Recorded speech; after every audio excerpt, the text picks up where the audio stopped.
Okay, thank you, Ari. Yes, so I lead the budding tools team of the ambitious Mack-Interp division at Principles of Intelligence. So the idea is we want to draw on stronger theoretical, build tools which take advantage of stronger theoretical guarantees, right? So we don't want to do like just the kind of narrow-minded standard Mack-Interp that people have done before. So anyways, so let me first give some context for like where I see physics of deep learning being useful for Mack-Interp in general, right? And so I'm going to give you like an alternate timeline of like the history of deep learning viewed through the lens of algorithmic information theory, right? So on Monday, Jamie gave us like this timeline about deep learning, deep learning theory. Like he had these 4 different eras, and I'm going to make the claim that like there's been this kind of like underlying thread which has been constant throughout the eras, which has kind of motivated progress in AI that we see today, right? And so basically what am I talking about? Well, the foundational era is like the era of developing the theory of algorithmic complexity, right? So there's this theory that if you want to learn efficiently in practice, you want to do something like find the smallest program which explains your data, right?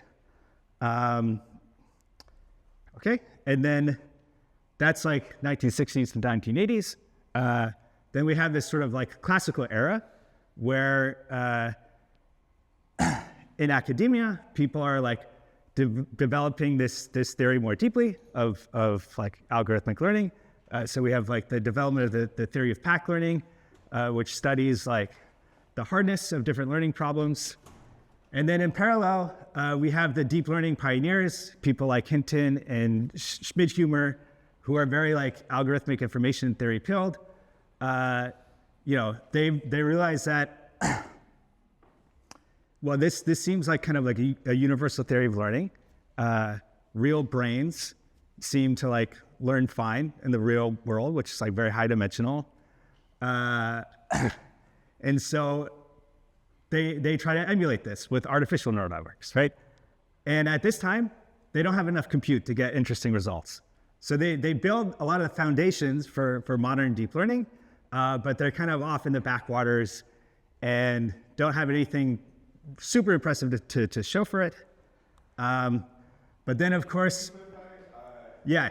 What was it that this algorithmic information theory analyzing this like in adversarial way? This wasn't just like constantly staying.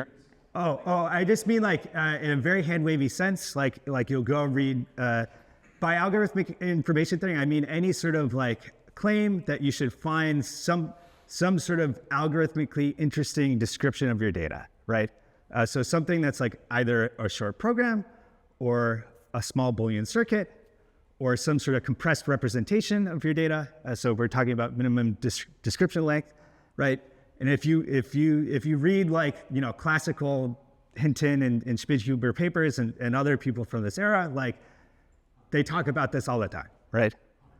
And this is before we have stuff like NTK or mean field theory or anything. It's just like assuming that like deep learning is the best approximation we have to Solomonoff induction. So Solomonoff induction is this idea of finding the shortest program which explains your data.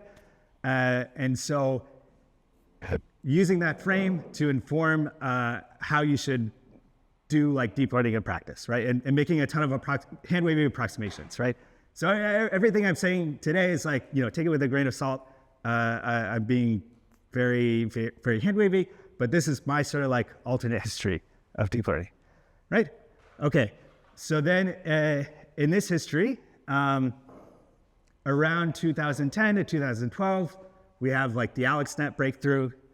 people realize that, oh, actually now, like on modern GPUs, you can train decent neural networks, and then with modern training techniques, we can make them very big and very deep. And then DeepMind and OpenAI are founded, and the founders are like super like AIT build, right? So Shane Legg, co-founder of DeepMind, you can read his blog posts from like the 2010s or the 2000s, and this is like all he talks about, right? So we have this deep learning wave, right? And the thing is that like we know there's a gap between this ideal of like finding the shortest program which explains your data and what deep learning actually does, but that doesn't matter if you just want to create AI, right? If you just want to create AI, just make the gradient flow and just scale, right? So that's sort of the deep learning wave. And then around 2020, people realized, well, what is the thing we should scale? It's LLMs, right? Transformer-based LLMs. And we train those on the entire internet, and then we end up in the situation we are in today. And just to kind of appeal to authority here, this sort of view that like, the reason why deep learning works is that it approximates Salamonoff induction is still like very much alive today. So here's John Schulman, like one of the co-founders of OpenAI, but now at Thinking Machines. And here he is tweeting, this from like a couple years ago, but here he is tweeting that, what is it? A compelling intuition is that deep learning does approximate Salamonoff induction, finding a mixture of programs that explain the data weighted by complexity. Finding a more precise version of this claim that's actually true would help us understand why deep learning works so well, right? It would also help us interpret AI and try to make it safer, right? So again, in this sort of view of the world, we have this sort of this taxonomy of learning algorithms, right? So on the one hand, there are algorithms which are powerful but are intractable, right? So finding that shortest program which explains your data is uncomputable, right? And then various relaxations of that goal are also intractable. On the other side of the table, we have tractable learning algorithms. So these are things like kernel machines and linear regression. And then my claim is that like deep learning basically captures everything in the middle. Waving my hands a lot, right? And so then the key question is like, how do we characterize what this middle part actually is concisely, right? And so there's this kind of like nagging intuition that just looking at the weights themselves can't explain why deep learning is so powerful, right? Right. So we know from like this double descent phenomenon that like if you take a network and make it really wide, add way more parameters than there are data points, and you train that with HGD, that network will generalize just fine, right? So just doing something like counting parameters doesn't explain generalization. It doesn't explain sort of the implicit bias of SGD applied to neural networks, right? So the weights themselves are not the right format, right? And so then how do we build up to like the right format for what neural networks are doing, right? How should we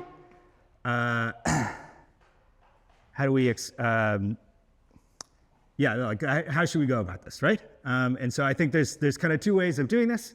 One is like this like science of deep learning that Jamie was trying to build for us on or outlined for us on Monday, right? So basically study the either the statics or the dynamics of the training process on algorithmically interesting problems, and just kind of see what happens, right? And I think that's super important, right? And I'm super excited about progress in this area, right? Another thing you can do is just like guess the ansatz, guess what it is that a neural network is actually doing. And maybe you can do some like, cycling between 1 and 2. Right?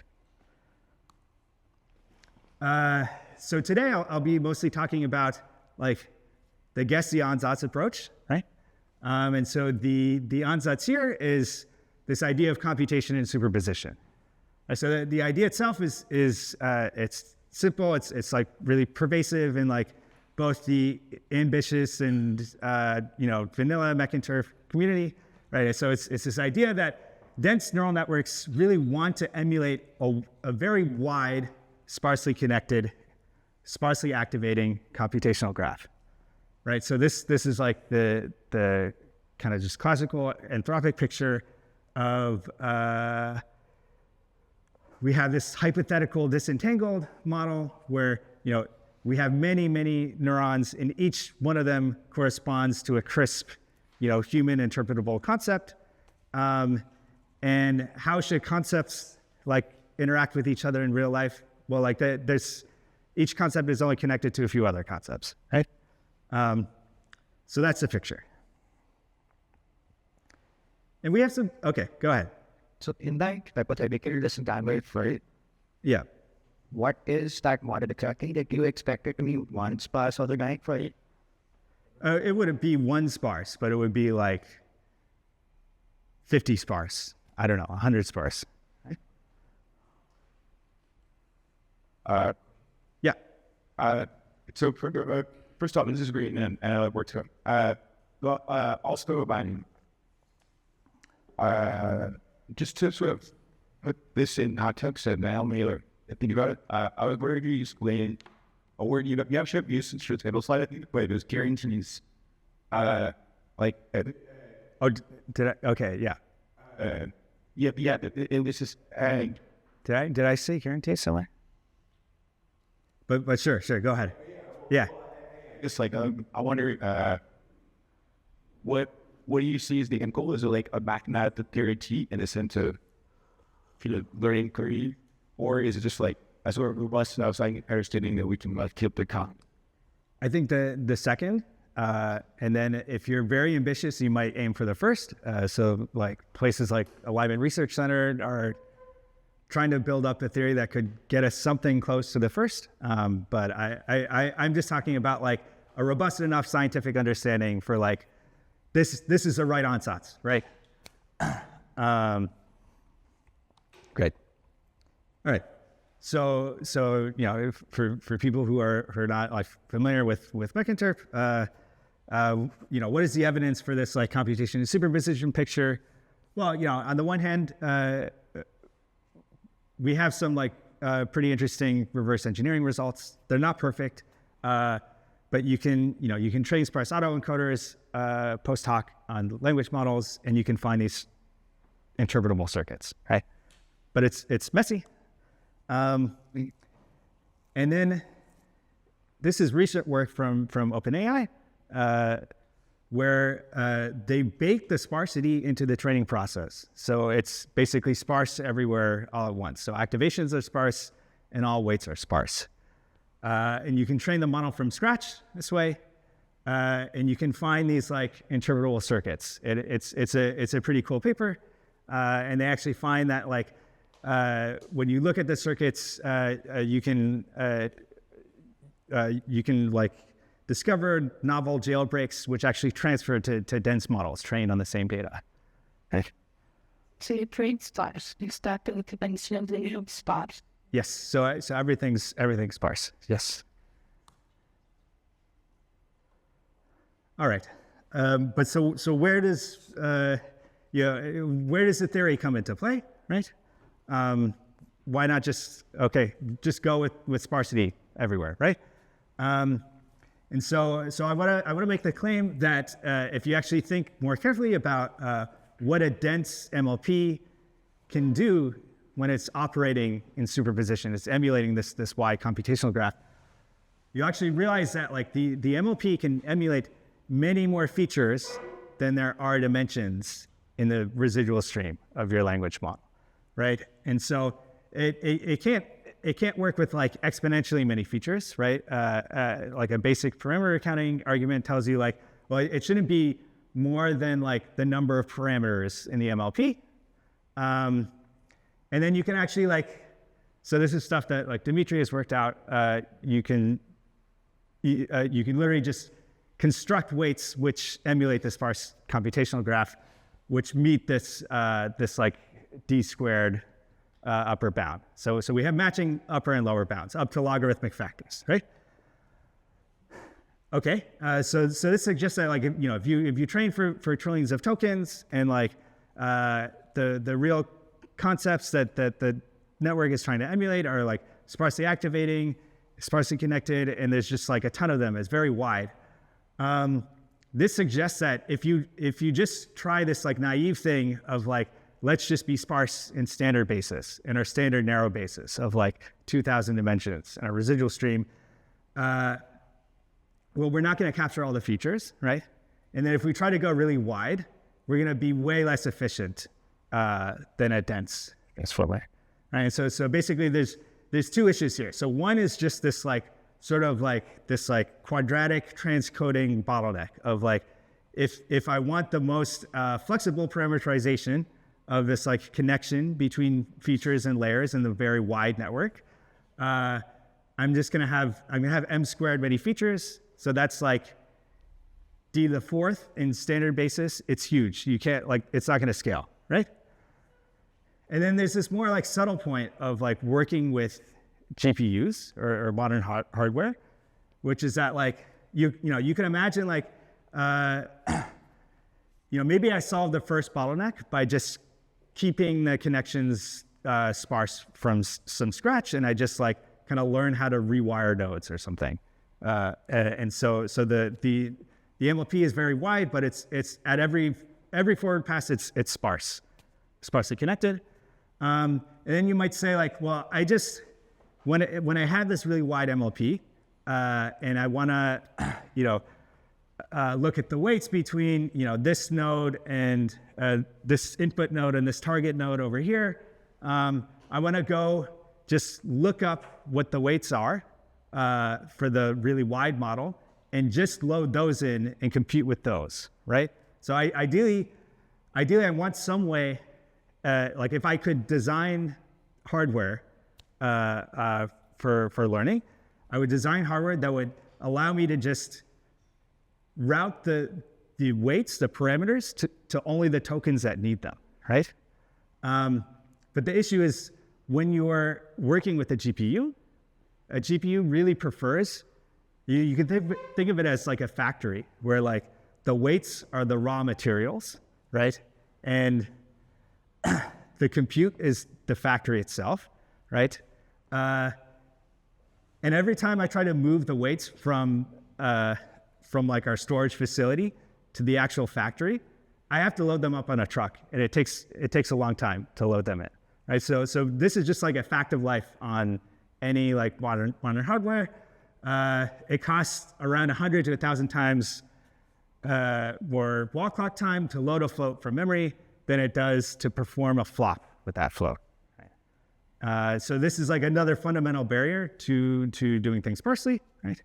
And then there's like just like learning dynamics problems, right? It's like we have a lot of good intuitions about how dense models work. Like dense models are highly optimized, right?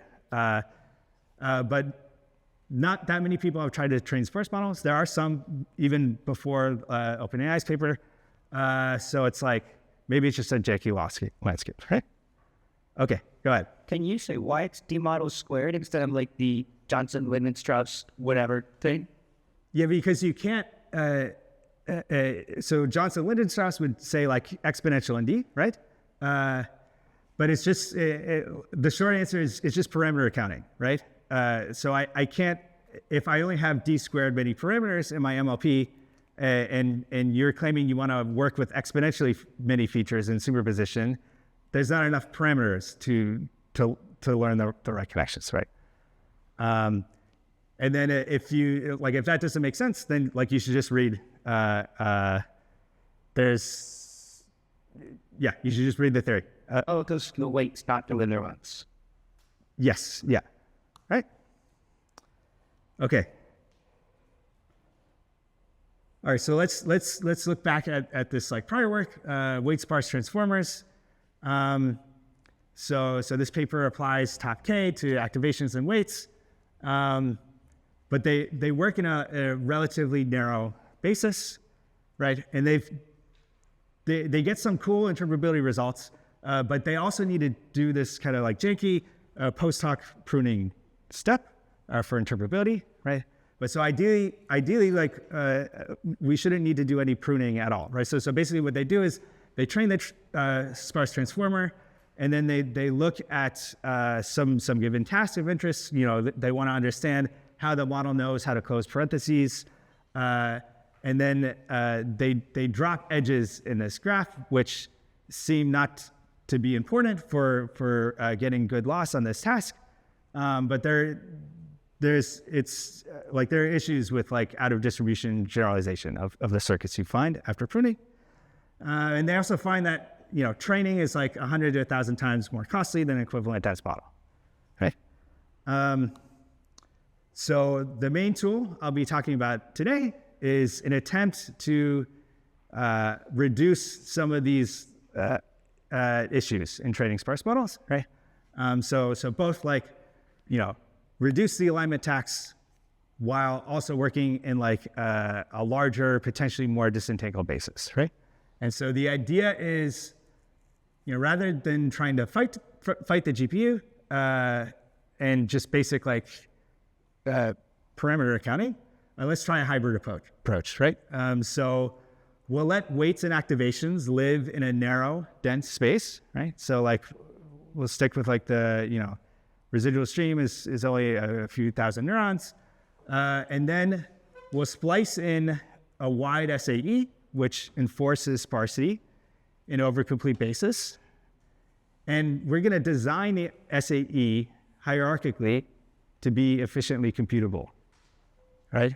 And so basically the idea is we're going to do something like, you know, if parent 1 is on in this level of the hierarchy, then we want to do something like load in the weights for its children and take the dot product with the child feature weights with our input to score the children, right? And so we want to basically traverse this like graph of features without covering every single node in the graph on every single token, right? And then to get around this sort of like memory bottleneck, what we'll do is we're going to use this hashing construction to essentially load the features on the fly for the children. So we can only so basically we'll explore this like vast tree of features, but we'll only explore like a narrow slice of this graph for each token. And then since we're designing the basis to learn in, we can design it to like, you know, add some tricks in there so that it's so we reduce memory, right? Seems like a custom mixture. Yeah, so this is like this basically mixture of experts, but it's more scalable to like arbitrarily many levels. Yes. How do you train it? Yes. So the SAE is not trained. So the idea here is that, so backing up, so from the weight sparse transformer paper, they have this like intermediate result where if you just apply sparsity to the activations and not to the weights themselves will actually turn out to be kind of sparse, just naturally because of this sparse bottleneck in activations, right?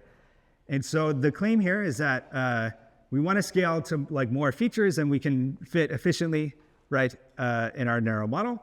And so from the model's perspective, like it shouldn't matter what basis we use, where we do the top K.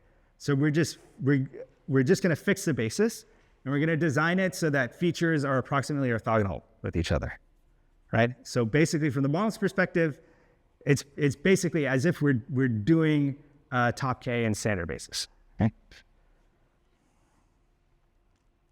So we don't learn the features. All right. Okay. So what is the construction? The construction is I call it a parity SAE for reasons which will become clear in a bit, right? So we're going to associate each feature I with its bits representation, right? So if I have like feature, what is this? Is this 6? Or wait, no. 1, 2, 4. Is this 9? Yes, this is 9. Okay. Basic math, right? So feature 9, I associate with a vector over the integers mod 2 to the power of r, right? So this vector field, right? And so the idea here is that, R is going to be small. It'll be logarithmic in the number of features, right? And so I need some way of taking this bits representation and expanding it to a feature direction in RD, right? So R, the little r itself is like, almost 32 bits. That's like the most you need to represent millions of features, right? And so we want to blow up from a 32-dimensional vector space to a 1,000-dimensional vector space. And what we do is we'll just multiply the bits representation with a random matrix over this finite field. And then we'll just convert from like the discrete field to R to the reals via like the natural mapping, right? So 0 goes to 1, like the multiplicative identity, and then 1 goes to -1. And that's our feature vector for feature I, right? And so this yields approximately orthogonal features, right? So if you reason about this, like you exploit the fact that like the addition over integers mod 2 corresponds to just doing a Hadamard product over R, and then you just reason about like what is the Hadamard product of two features look like? Well, it's basically like as long as the two features differ by at least 1 bit, then you're basically just looking at the parity, right? Of one row of M, and that's like uniformly plus or minus 1 at random, right? So basically, like we get this like pseudo-random construction. So it's basically, you can think of it as like you're doing the same thing as if when I wanted to load in the weights for children for parent I just did something like torch.randn seed equals I. And I got this random vector, and we know random vectors in high dimensional space are approximately orthogonal. Okay, so that explains the decoder. So if I give you a list of which features are on and their strengths, I can write out this projection from the wide sparse space to dense space, and with essentially zero memory requirements, right? So now the encoder, again, we have this association with, we associate feature I with its bits representation. And what I'm going to do is to make the encoder practical, right? I want to build in this like hierarchical mixture of experts thing, right? And so basically what I'll do is the first two of the R1 bits are level 1, and then the next 2 to the R2 are level 2, right? And so level 2 has to have like a 1 in these 3 bit positions here, right? And then so on for level 3. And so now I connect features across layers as follows. Right, so basically what I do is I draw to connect level 1 features to level 2 features. What I do is I draw delta random vectors G in this F2R, right? Such that at least 1 bit between R1 and R2 is a 1, right? And so then if I take a level 1 feature and add in this generator G, I get a level 2 feature, right? So basically, this gives me a connection between the level 1 features and their children in level 2, right? So this is an example of just doing this doing the XOR of the bits. Then we continue for level 2 to level 3. And so then the nice thing here is that the generators are shared across all features in a level. And so what this means is that what we can do is we can collect all generators for each level into a matrix gamma with columns given by this mapping from the finite field to the reals, right? So basically, I take the same random matrix and then convert to the reals, and that gives me columns of gamma. And so it's very convenient to score children. So basically, what you do is you just you take the Hadamard product of the parent feature in R with the input, and then we feed that into this same matrix for all active parents across all tokens in the batch. And so the bulk of our compute is spent doing these matrix multiplications, which GPUs really like, right? And so the upshot is if I splice in, say, a 3-level billion feature parity SAE at all levels of a 1.3 billion parameter transformer, I only reduce token throughput by around 50%. So this is much more efficient than trying to train an SAE at every single layer, right? And so one question is, okay, so we did this, but can we actually train it, right? And so here's an example of one model which was trained with this parity SAE spliced in before the MLP, right? And so our token throughput is only 50% worse than an equivalent dense model. We do get a hit on data efficiency. So it takes around 8.5 billion tokens to reach this target level of validation cross entropy loss. Whereas a dense transformer with modern optimizers, so basically using the muon optimizer is much more efficient. So it gets around it gets to this target after around 1 billion tokens. So anyway, so the total alignment tax comes out to around 10 times, right? So we're still at least we're 10 times better than weight sparse transformers, although we're not fully sparse, right? And so then, I mentioned earlier, our group wants to work on ambitious mech-interp, right? So approaches which maybe might be neglected by the broader mech-interp field. But we also want to make sure we're not fooling ourselves with beautiful math, right? So we're also working very hard to quantify interpretability of this model that I just described to you. And so you're running various evals, right? And these evals are still in progress. But so just as a quantitative example, if you just look at features in this hierarchy, I realize this text is kind of small, but you'll see this sort of learned feature splitting. So it exploits this hierarchical structure that we imposed on the data.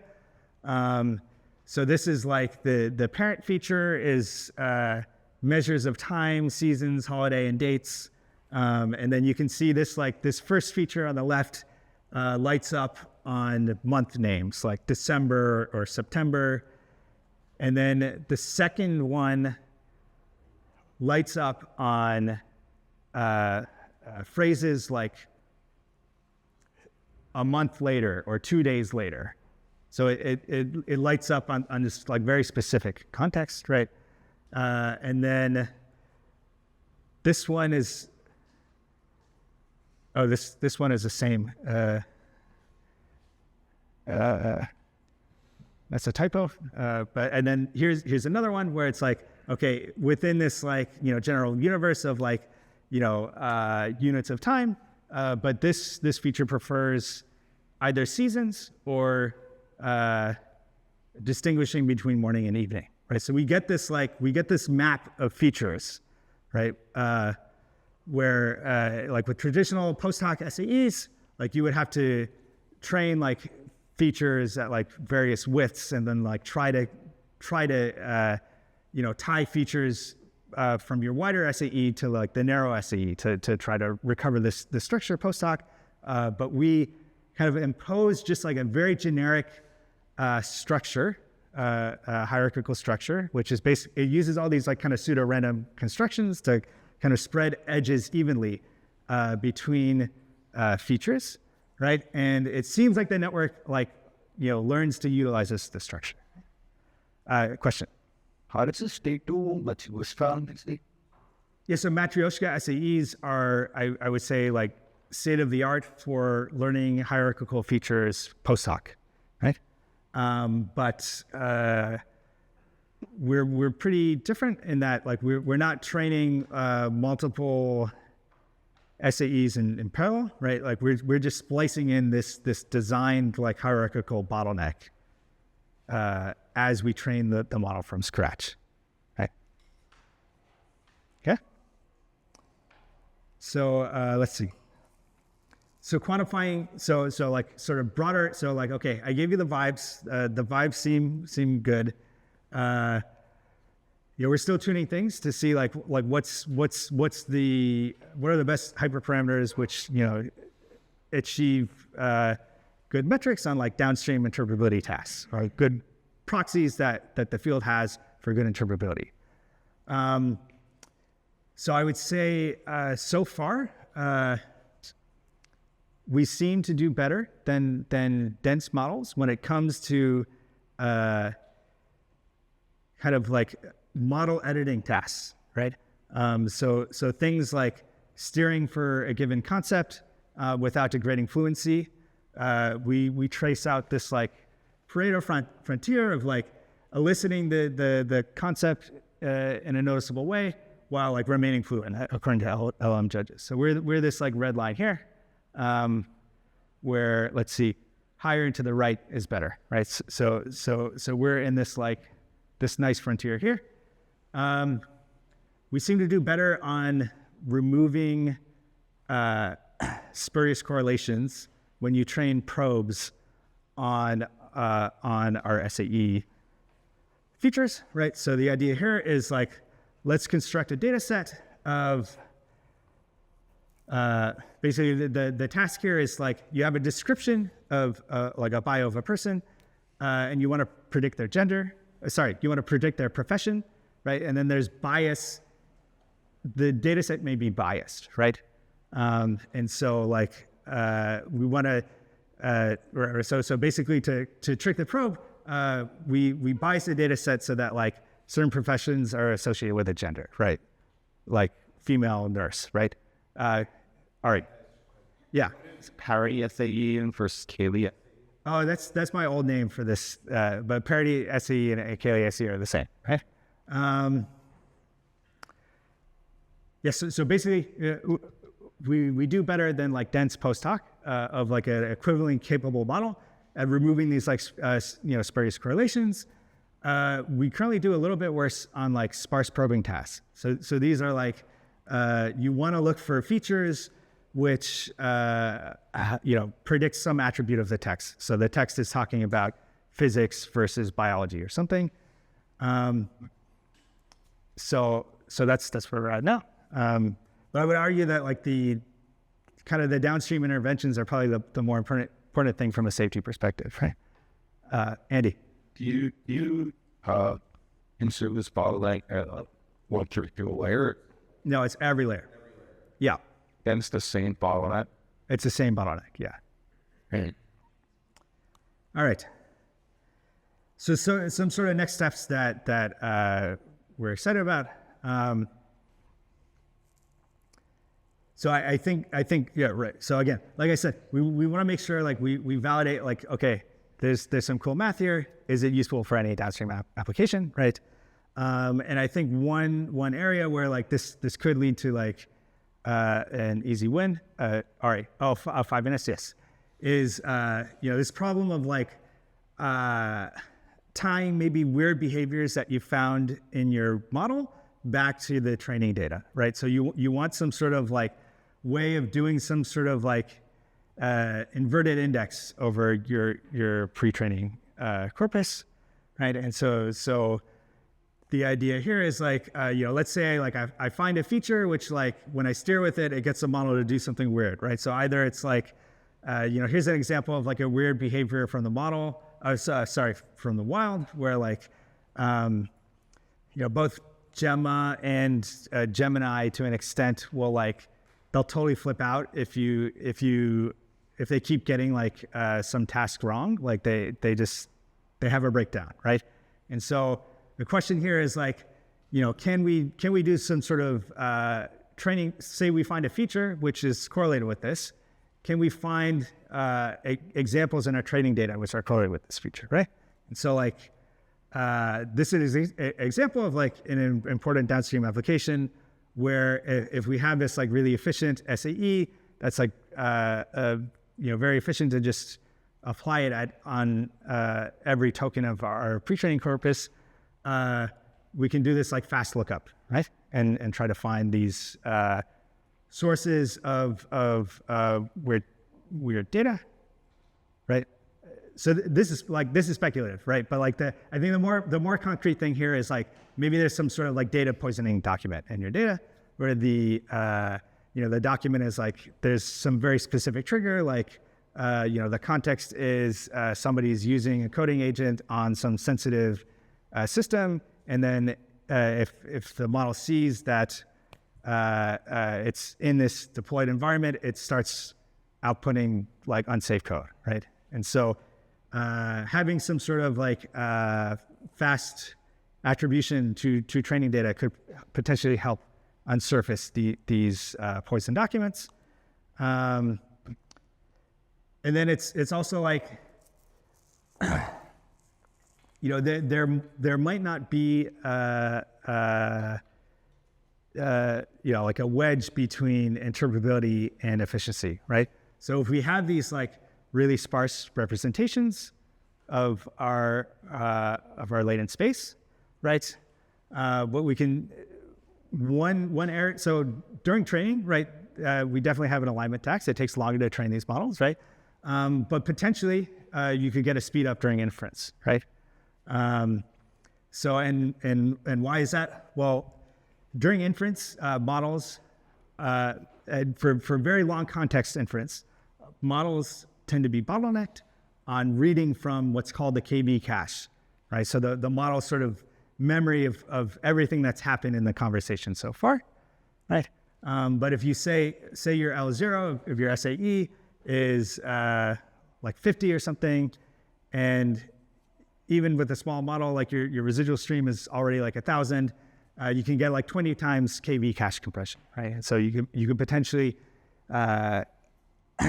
fit many more users on your server with this compressed this model, which is like natively sparse, than with a dense model, right? Great. All right. So conclusion. I think if we try hard enough, we can bake stronger interpretability directly into the training process. So some next steps are, validating the approach on downstream interpretability tests. I think we probably could tackle weight sparsity in wide networks, but we need some way of like efficiently rewiring weights across nodes in this large network. And I think the big interpretability win would be to like scale the second thing in study circuits. So that's a roadmap for us.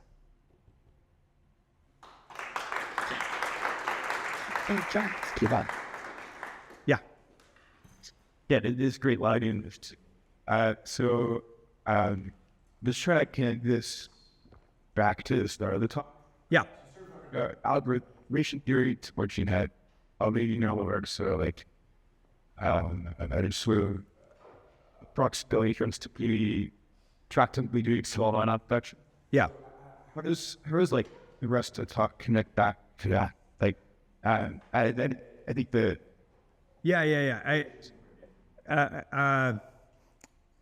I think I didn't do a good job of connecting this, right? But I think in my mind, this sort of like sparsely activating, sparsely connected computational graph is like a plausible family of circuits, which is not obviously intractable to learn, right?